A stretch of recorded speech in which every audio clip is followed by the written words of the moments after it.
오늘 이제 드디어 예수님이 배신당하는 장면이거든요. 가룟 유다가 오늘 말씀의 장소는, 본문이 나타나는 장소는 겟세마네 동산입니다.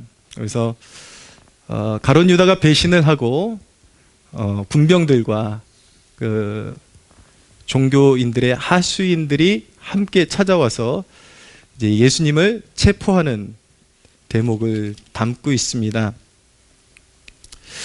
우리가 가룟 유다의 의미를 한번 되새겨 볼 필요가 있는데, 가룟 유다는 구속사적인 도구에 불과했습니다. 가룟 유다가 예수님을 배신했는데, 가룟 유다가 한 일은 예수님이 이 땅에서 구원 역사를 이루시도록 그렇게 도구 역할을 했던 것입니다. 그의 배신이. 그런데 사람들 중에는 이런 말을 하는 사람들이 있습니다. 가룟 유다가 예수님을 배신했기 때문에 예수님이 십자가 지시고 인류의 구속사가 이루어졌으니까 가룟 유다가 공을 세운 것 아니냐라고 그렇게 말하는 사람들이 있습니다. 그런데 가룟 유다의 그 악행을 하나님이 선으로 바꾸셨을 뿐이지 그가 결코 선한 것이 아니었습니다. 그는 예수님의 공생애 동안에 함께 따라다니다가 결국 예수님을 배신한 배도자에 불과한 것입니다. 그리고 그는 그의 죄값을 따라서 응당의 죄값을 치르는 것이 마땅한 것입니다. 예수님께서 가룟 유다에게 배반을 당하고 예수님께서 어떻게 처신하셨는가, 그 부분을 우리가 염두에 두고 살펴보는 것이 우리의 신앙생활 가운데 매우 의미가 있는 이유는 무엇이냐면, 우리의 삶 가운데 신앙의 경주를 멈추게 하고 우리의 삶을 망가뜨리고 그리고 시험에 들게 하는 가장 큰 이유 중에 하나가 무엇이냐면, 사람들에게 배신당하고 사람들에게 악의적으로 대우받을 때 우리는 너무나도 자주 실족하게 되고 믿음의 경주를 멈추게 되고 곁길로 가게 되는 일들이 있기 때문에, 오늘 이 말씀을 통해서 예수님께서 가룟 유다에 대해서 어떻게 대처하셨는지를 분명하게 이해하는 것이 우리 신앙생활에 완주하는데 굉장히 큰 도움이 되고 우리를 올바른 구원의 길로 이끌어 준다라는 것을 배울 수 있게 되는 것입니다. 예수님은 가룟 유다가 배신했을 때에 가룟 유다에게 집착하지 않으셨습니다. 예수님은 모든 원수가 없는 일을 아버지 하나님께 맡겨드렸습니다.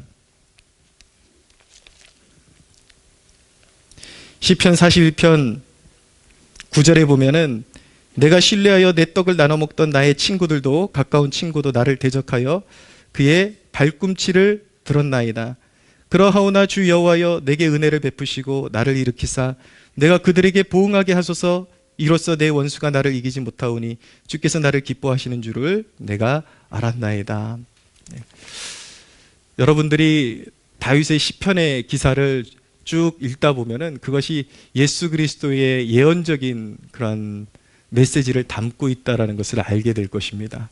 예수님은 아버지 하나님께 원수 갚는 것을 온전히 맡겨드리고, 유다에게 어떻게 하면 갚아줄까, 어떻게 하면 그 억울함을 갚아줄까, 거기에 전혀 집중하지 않으셨습니다.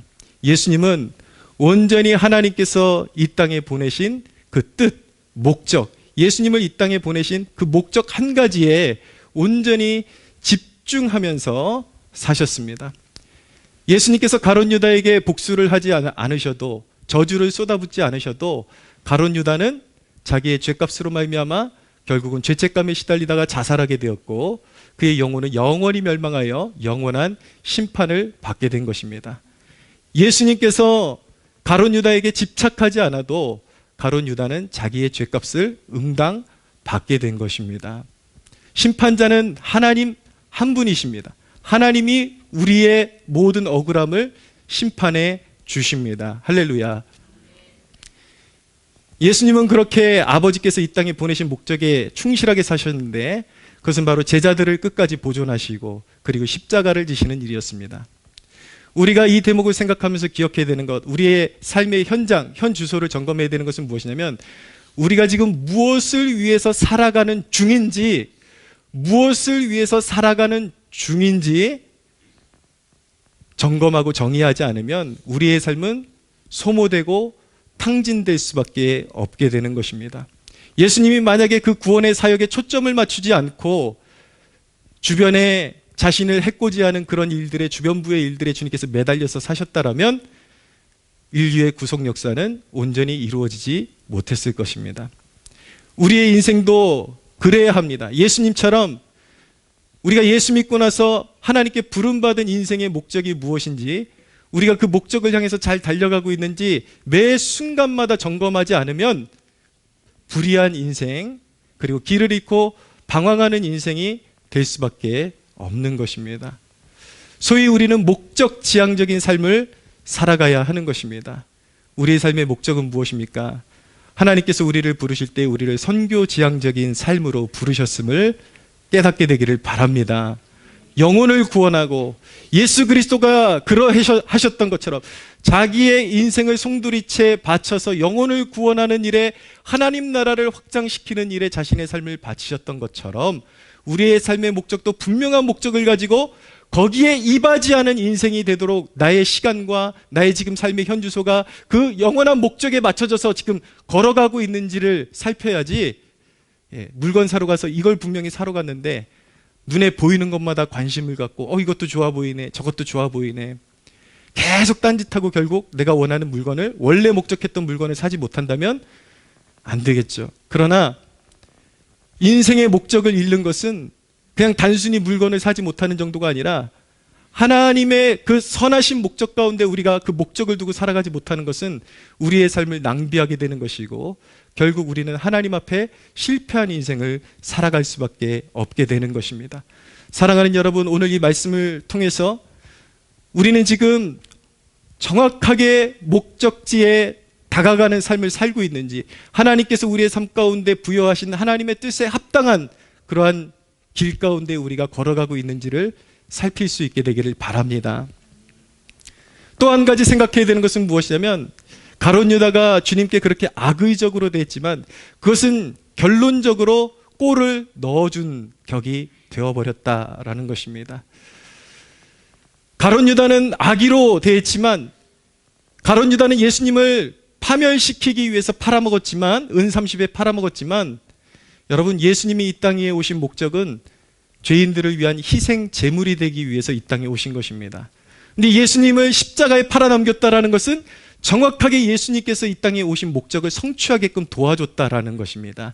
예수님께서 십자가에 달리셨기 때문에 죄와 사망의 권세가 십자가에 못 박혔음을 믿으시기를 바랍니다. 우리가 죄 용서함 받을 수 있는 근거가 어디 있습니까? 그리스도께서 십자가에서 우리를 위해서 피 흘려 주셨기 때문에 우리의 구원의 길, 죄 용서함의 길이 열린 것이죠. 가룟 유다는 안타깝게 스스로 멸망의 길을 선택했지만 그의 배신은 예수님의 인생을 망친 것이 아니라 오히려 예수님이 이 땅에 오신 구속의 역사를 이루도록 도와준 꼴이 되어버렸다라는 것을 우리가 꼭 기억해야 하는 것입니다. 우리가 사람들에게 악의적으로 대우받는다라고 느낄 때에 우리가 기억해야 하는 것은 무엇이냐면, 우리가 예수님을 믿음으로 말미암아 그 구속의 은혜 가운데 우리가 부여받은 약속이 무엇인가를 우리는 기억해야 하는 것입니다. 우리가 예수 그리스도를 구주로 영접하고 그분을 맞이해 드렸을 때 우리에게 주어진 구속사적인 약속은 무엇입니까? 바로 이것입니다. 야곱아, 너를 창조하신 여호와께서 지금 말씀하시느니라. 이스라엘아, 너를 지으신 이가 말씀하시느니라. 너는 두려워하지 말라. 내가 너를 구속하였고 내가 너를 지명하여 불렀나니 너는 내 것이라.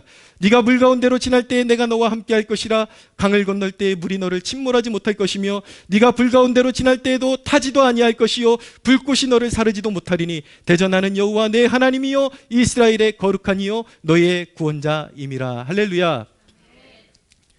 여러분, 하나님이 내리시는 불은 죄인을 태워버리는 불인 것입니다. 그러나 하나님이 내리시는 불은 하나님 안에 있는 의인들, 누가 의인입니까? 예수 믿는 자들이 의인입니다. 할렐루야. 예수 믿는 자들을 연단하고 정화시킨다라는 사실을 믿으시기를 바랍니다.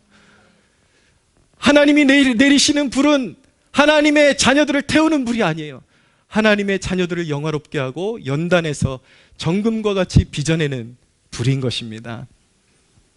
여러분, 요셉의 역사를 보십시오. 형들이 질투해서 요셉을 애굽의 종으로 팔아버렸습니다. 노예로 팔아버렸습니다. 그런데 요셉의 최후는 어떻게 됐습니까? 요셉이 형들이 원하는 대로 멸망했던가요? 그렇지 않습니다. 요셉은 애굽에 팔려갔지만 늘 하나님 앞에 신실하게 행동했고 지혜롭게 행동했고 하나님의 섭리 가운데 애굽의 총리가 되어서 창세기 50장 20절에 보면 그는 이렇게 고백합니다. 자신의 형들에게 당신들은 나를 해하려 하였으나 하나님은 그것을 선으로 바꾸사 오늘과 같이 많은 백성을 구원하게 하셨다라고 고백하고 있는 것입니다. 할렐루야.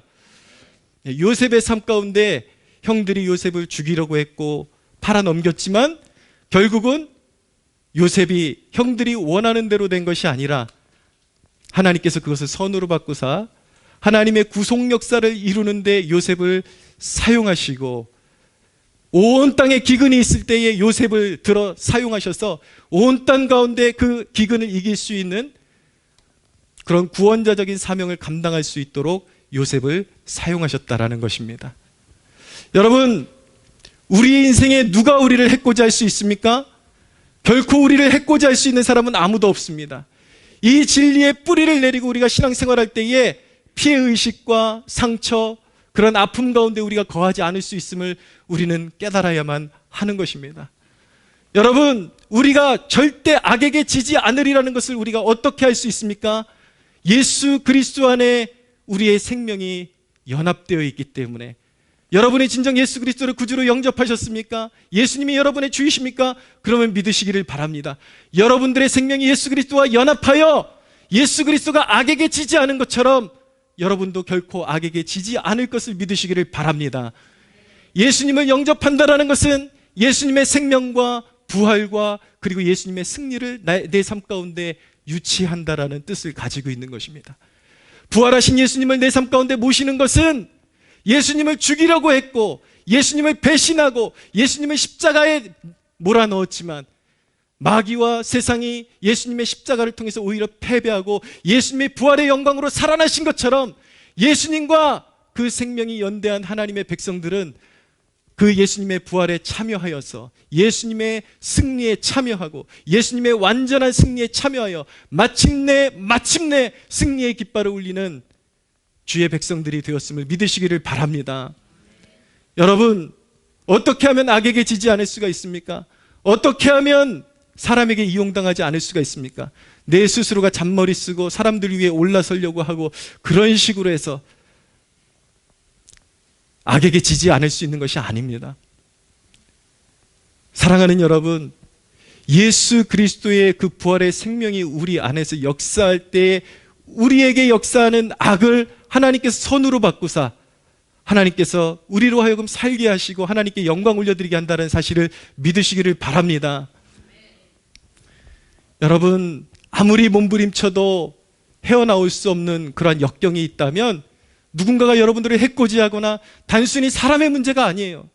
여러분들의 인생에 다가오는 여러분들이 힘으로 맞설 수 없을 것 같은 그런 환난과 그 역경 가운데 여러분들이 어떻게 처신해야 되는가? 여러분, 불평하지 마십시오. 성경은 분명히 말씀합니다. 악인들로 말미암아 불평하지 말라. 오히려 그것이 악을 만들 뿐이라고 말씀하고 있습니다. 하나님께 맡겨드리십시오. 우리 하나님이 우리와 함께하고 계시고 부활의 능력이 내 안에서 역사하고 있고 내가 기도하고 잠잠히 기다리면 그 선하신 하나님의 섭리가 우리 삶 가운데 역사하여 모든 것이 합력하여 선을 이루게 바꿔주실 것임을 믿으시기를 바랍니다. 여러분들의 힘을 의지하지 마십시오. 하나님의 섭리를 의지하십시오. 모든 상황을 바꾸시고 모든 불리한 것들을 사용하셔서 오히려 우리를 아름답게 빚으시고 그 역경 가운데 하나님의 쓸만한 그릇으로 빚어내셔서 반드시 승리하게 하시고 아름다운 열매 맺게 하시는 하나님께 소망을 두는 여러분들 되시기를 예수님의 이름으로 부탁합니다. 여러분, 오늘 말씀을 곰곰이 묵상하면 가룟 유다가 예수님을 배신했지만 예수님은 악에게 이용당하지도 않고 그리고 결코 예수님은 음모에 빠지지도 않았다라는 사실을 알게 됩니다. 예수님은 누구십니까? 6절을 보십시오. 잡으러 온 사람들에게 예수께서 그들에게 내가 그니라 하실 때에 그들이 물러가서 땅에 엎드러지는지라. 이 말씀이 무엇이냐면 순간적으로 예수님의 신적 영광이 나타나서 예수님을 잡으러 왔던 군병들과 하수인들이 땅바닥에 엎드러지게 되었다라는 뜻인 것입니다. 예수님은 마태복음 25장에 하늘의 군대를 12군단도 더 되게 더 넘도록 그렇게 동원해서 이 세상에 있는 군대를 진멸할 수 있는 힘을 가지셨다라고, 내가 당장 명령하면 하늘의 군대가 당장 올 수도 있다라고 말씀하셨습니다. 예수님께서 힘이 없어서 이용당하신 것이 아닙니다. 배신당하신 것이 아닙니다. 11절을 보십시오. 예수께서 베드로더러 이르시되 칼을 칼집에 꽂으라. 아버지께서 주신 잔을 내가 마시지 아니하겠느냐. 사랑하는 여러분, 예수님은 결코 이용당한 것이 아닙니다. 예수님은 누구에게도 희생을 강요당하거나 예수님은 결코 악에게 이용당하지 않으십니다. 그는 하나님이시오, 근본 하나님이시오, 하나님의 본체이시오, 전능자이시오, 전지하신 하나님의 아들이시기 때문인 것입니다. 할렐루야. 예수님께서 십자가에 달리심은 악에게 속은 것이 아니라, 배신당해서 예수님께서 십자가에 달리신 것이 아니라 바로 저와 여러분을 구속하시기 위해서 스스로 생명을 십자가에 내어주신 것입니다. 할렐루야.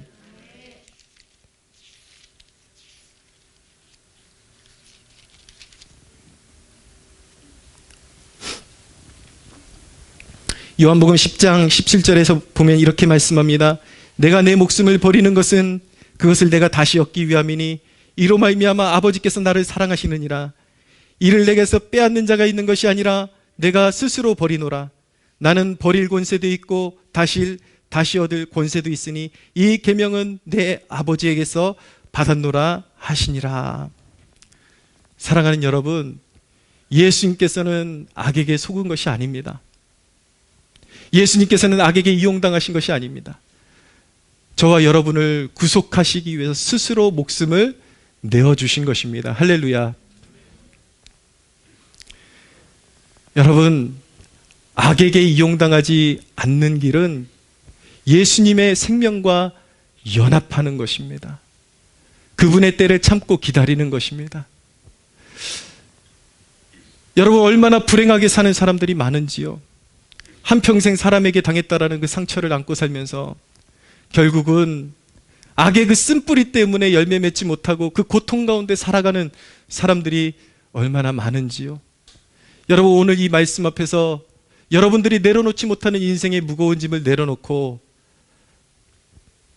과거에 여러분들에게 해코지했던 사람들이 있습니까? 여러분들의 마음의 중심으로부터 용서하는 축복이 있게 되기를 바랍니다. 할렐루야.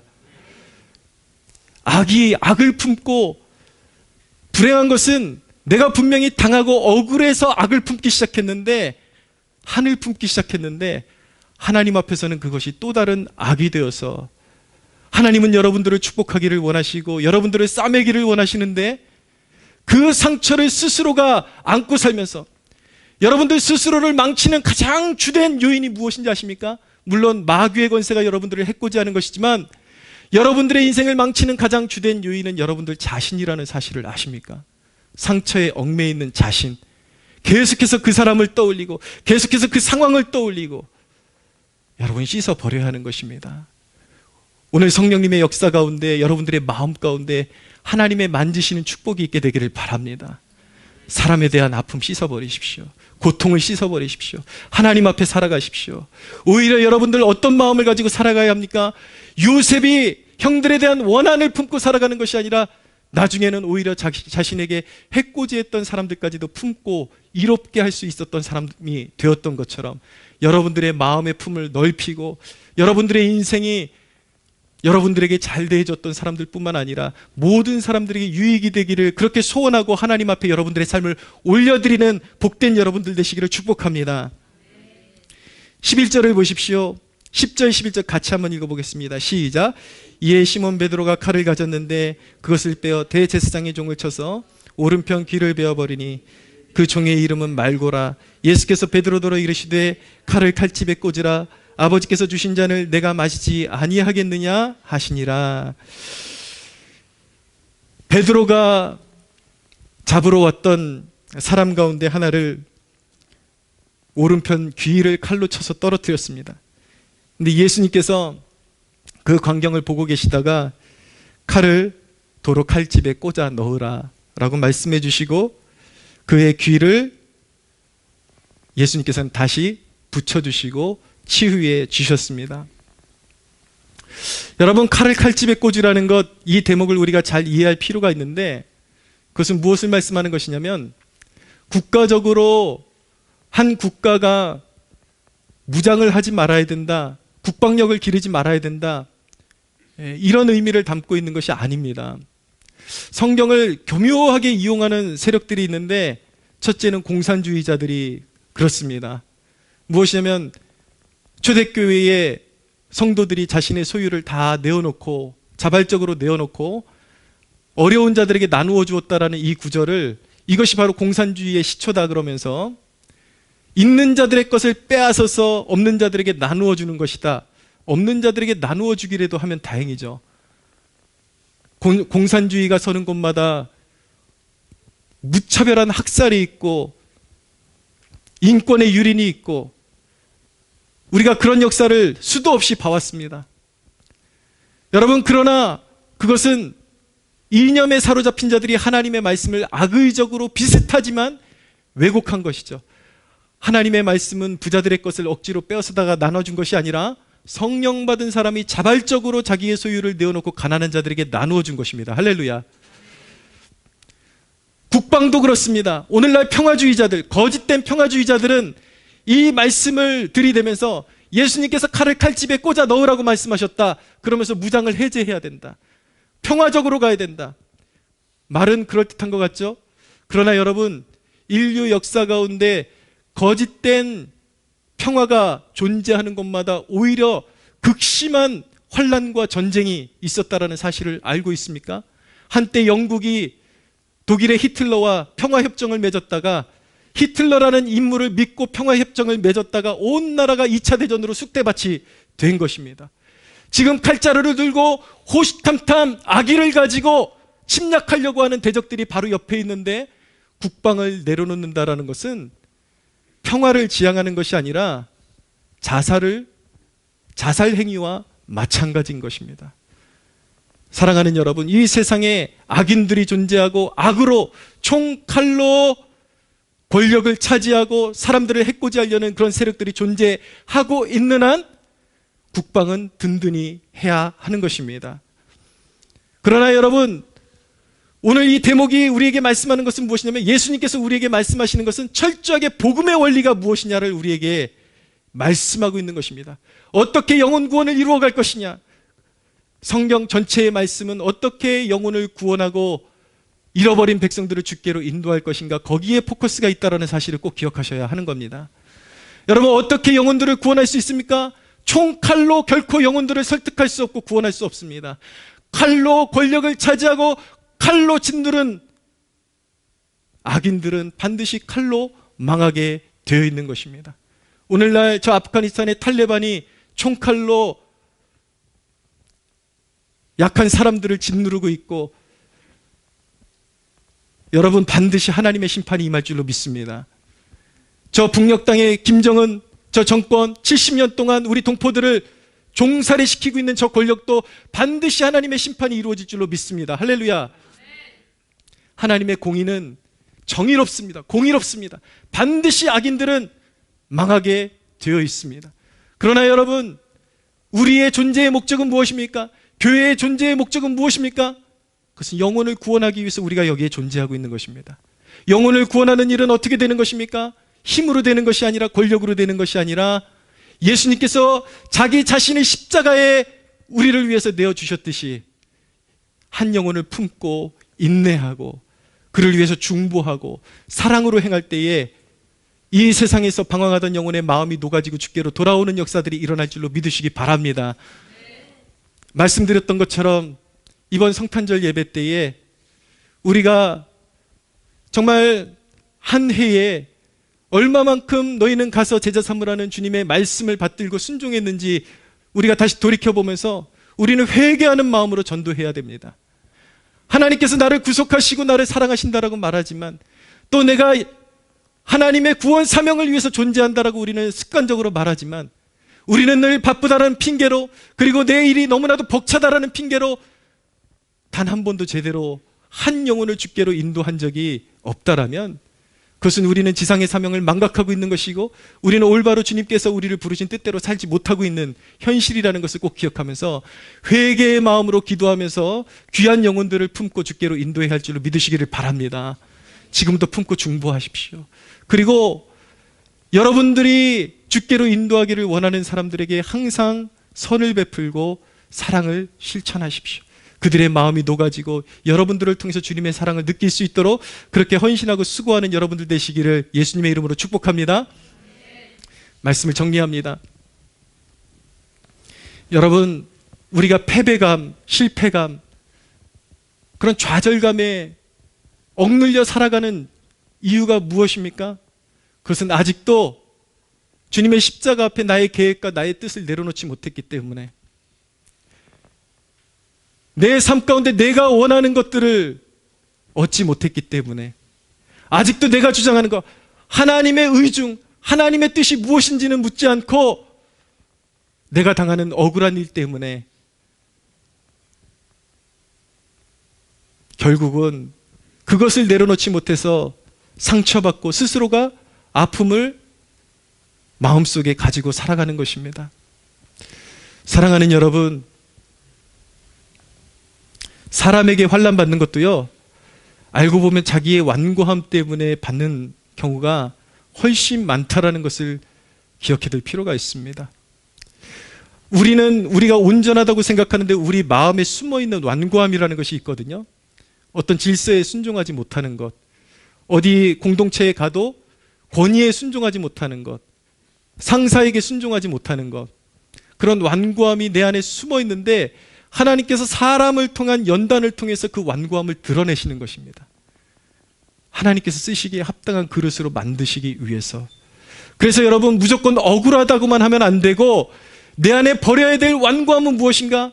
그리고 내 뜻대로 되지 않아서 내가 지금 투정 부리고 있는 것은 무엇인가를 깨닫고 여러분이 진정으로 모든 것이 합력하여 선을 이루게 하시는 전능의 하나님을 믿는다면 그 하나님 앞에서 나의 주장과 나의 뜻을 내려놓을 수가 있어야 하는 것입니다. 할렐루야.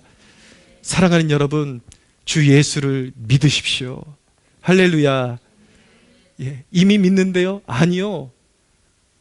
부활의 주님, 섭리하시는 주님, 죽음의 권세를 이기시고 부활하시고 생명을 주시는 주님, 마침내 합력하여 선을 이루시는 그 주님을 믿으라는 것입니다. 할렐루야.